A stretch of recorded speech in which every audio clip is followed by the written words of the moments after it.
Hey everyone. So today I am going to discuss two important articles from the Hindu newspaper. So first article is Indian research deficit. So mainly this article talking about research and development and where India stand by. So let's understand in a simple manner. So first point is India aspires to be a global knowledge power, but this ambition is constrained by a persistent research and innovation deficit across universities and institutions. तो India क्या है वो एक aspire मतलब होता है to have a strong desire किसी चीज़ के लिए। तो इंडिया एक ग्लोबल हब नॉलेज बनना चाहता है, बट दिस एम्बिशन इस मतलब ये इस एम्बिशन को कंस्ट्रेन मतलब रिस्ट्रिक्टेड क्या करता है bye persistent research and innovation deficit across universities and institutions. Second point, public expenditure on R&D remains low, around 0.6 0.7% of GDP, significantly behind countries like China, South Korea and advanced economy. तो public expenditure है जो research and development में India invest करता है वो बहुत low है, around 0.6% to 0.7% of GDP. Significantly मतलब इम्पॉर्टेंटली बिहाइंड उन कंट्रीज़ के पीछे जो China, South Korea and advance economics के बहुत कम इंडिया इन्वेस्ट करता है on research and development. Third, Indian research is heavily state funded, while private sector participation in high quality long term research remain limited and risk averse.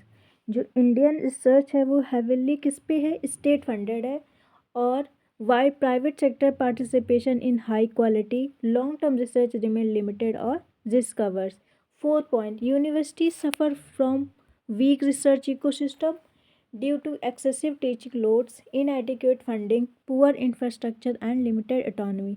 जो universities हैं उनको वो मतलब एक वीक रिसर्च इकोसिस्टम से सफ़र करती हैं, उनके पास इतना एक्सेसिव टीचिंग लोड होता है, एडिक्वेट की फंड एडिक्वेट होता है, इनएडिक्वेट होता है, उतना अप्रोप्रिएट नहीं होता, उतना अवेलेबल नहीं होता है, पुअर इंफ्रास्ट्रक्चर होता है और लिमिटेड autonomy उनके पास होती है।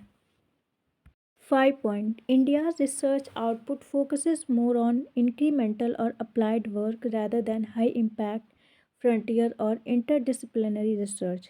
तो जो इंडिया का रिसर्च है वो सबसे जो आउटपुट वो है वो फोकस करता है इंक्रीमेंटल और applied work rather than high impact frontier और इंटरडिसिप्लिनरी रिसर्च पे। Number 6. Bureaucratic control, rigid regulations, and slow funding mechanism discourage innovation and global collaboration in academia। मतलब R&D में मोस्टली जो हमको रिक्वायरमेंट होती वो होता नहीं है और ब्यूरोक्रेटिक कंट्रोल ज़्यादा होता है, इतने स्ट्रॉन्ग रेगुलेशंस बनाए जाते हैं, स्लो फंडिंग मैकेनिज़्म अवेलेबल होता है जिससे डिस्करेज होते हैं innovation and global collaboration in academia। 7 point, talent retention is a major challenge as top researchers migrate abroad, reflecting gaps in incentives, academic freedom and institutional support। Actually क्या होता है, जितने भी टैलेंटेड होते हैं retention is a major challenge, मतलब जो top researcher होते हैं वो इंडिया में ना रह के अब्रॉड चले जाते हैं, वहाँ पे काम करते हैं, जिससे ये क्या रिफ्लेक्ट होता है, इससे रिफ्लेक्ट होता है gaps in incentive, academic freedom नहीं होती और इंस्टीट्यूशनल सपोर्ट नहीं मिल पाता उन लोगों को।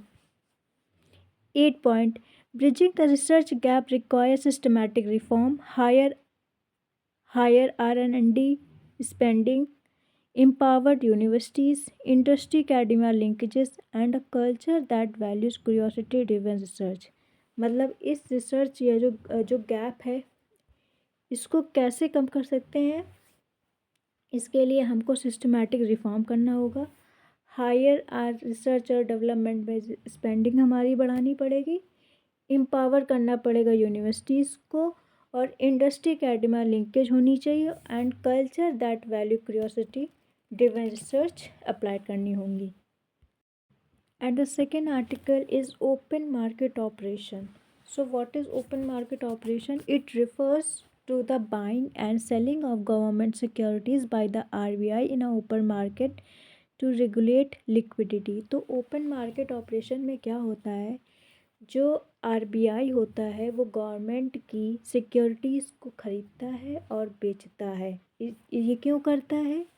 जिससे लिक्विडिटी है मार्केट में वो रेगुलेट हो सके। Second point, when RBI buys government security, security एक तरह के बॉन्ड्स होते हैं गवर्नमेंट के। तो when RBI buys government securities it inject liquidity into the banking system, increase more supply. मतलब जब आरबीआई गवर्नमेंट की सिक्योरिटी को खरीदता है, इससे क्या होता है, मार्केट में लिक्विडिटी इंजेक्ट हो जाती है, मतलब बढ़ जाती है इनटू द बैंकिंग सिस्टम, और इससे मनी सप्लाई बढ़ जाती है। Third point, when RBI sells government in securities, it absorb excess liquidity, reducing money supply in a economy। और जब RBI गवर्नमेंट सिक्योरिटीज़ को बेचता है तो ये एक्सेस लिक्विडिटी को एब्जॉर्ब करता है, जिससे मनी सप्लाई मार्केट में कम हो जाती है। 4 point, OMO means open market operation is a key quantitative monetary policy tool, not like repo or reverse repo rate, which are interest rate based. 5 point, OMO directly impacts short term interest rate, credit availability and inflationary pressure। तो जो OMO है वो directly किस पे impact करता है? हमारे short term interest rate पे, क्रेडिट अवेलेबिलिटी और इन्फ्लेशनरी प्रेशर पर। 6. Bank participate in OMO mainly to manage liquidity and maintain statutory requirement like SLR, मतलब statutory liquid ratio.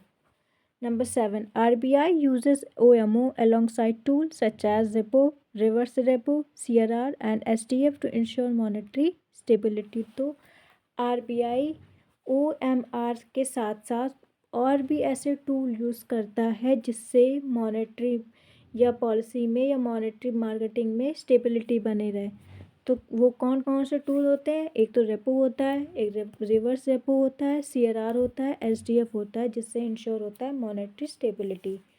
And last point, open market operation help the RBI achieve its primary objective of price stability while supporting growth. तो open market operation क्या करता है? ये help करता है RBI को